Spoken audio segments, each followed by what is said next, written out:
Hey, what's going on everybody? My name is Cruz and welcome back to another video. This is how I use the Digitech Jamman Solo XT. Years and years ago, I had just become the music director at my home church. Pads was just starting to make its way into the mainstream worship thing, and the keyboardists at my church didn't quite understand how to incorporate pad work into their playing. So I wanted to be able to bring pads into our worship without actually taking my hands off of the guitar, because I'm a guitarist. As you saw in my video a few weeks ago, using a mixer, I was able to incorporate pads, and for a long time I actually used that method using a MP3 player of sorts, whether it was my iPad, my phone. I actually played pads and sent that to the house and then played guitar. What I didn't love about that is that number one, it made me take my hands off of my guitar to actually press buttons and faders and things of that nature to actually send the tracks off. The second issue was that now our sound crew had to make the determination of how loud those pads should be in comparison to the rest of the instruments. Though that method was working for a little while, I really just wanted to function like a guitarist. On top of that, I actually wanted to be able to incorporate those pads into my actual sound. I wanted to function like a guitarist and actually play pads through my amp. I went on this journey and finally found a product that would allow me to do all of the things that I wanted to do and then some.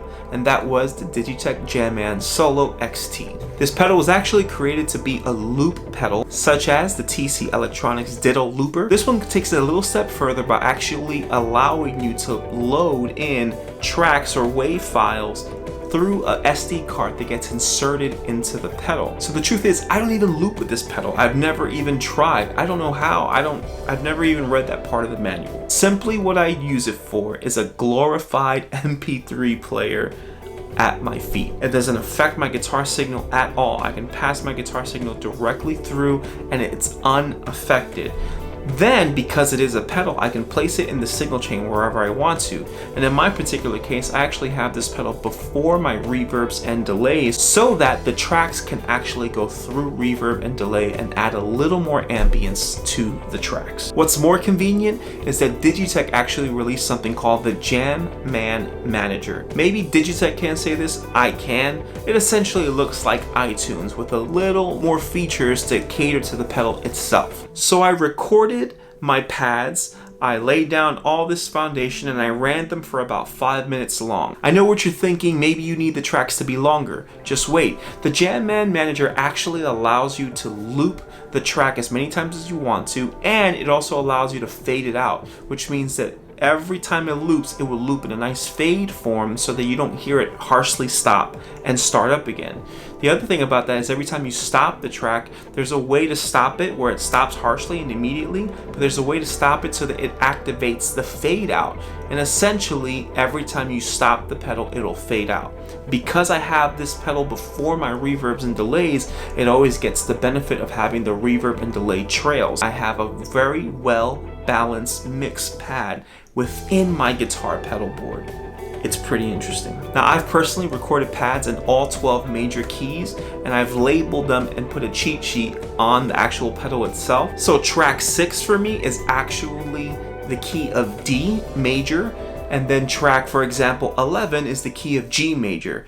Really, I just bend down, tell it what track to play, and then I can do everything else with my feet and play guitar and not worry about fumbling through at all with messing with faders, making sure the sound guy has the tracks unmuted or something like that. It's just so much easier this way, and it allows me to take these pads everywhere I go.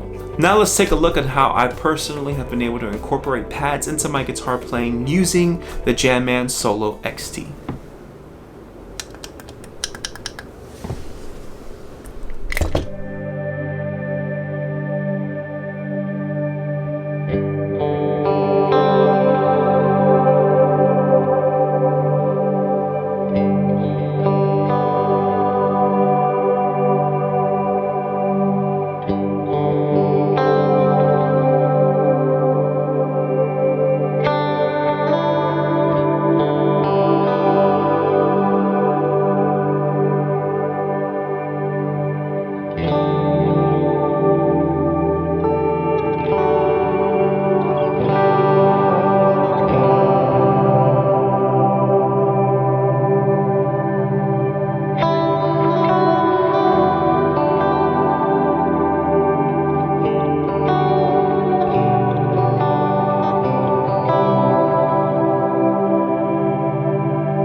Thank you so much for watching this video. I hope you've enjoyed it. I've put an Amazon link in the description box below to the pedal. If you're interested in purchasing it, please use that one because it does help out the channel a little bit. I've also put a link in the description for the Jamman Manager so that you can download it using whatever system you use, so now you can successfully load tracks into your SD card and use it in your pedal. If you haven't done so already, please leave a comment, hit the like button, subscribe to the channel, be sure to hit the bell icon so you know every time I upload a video.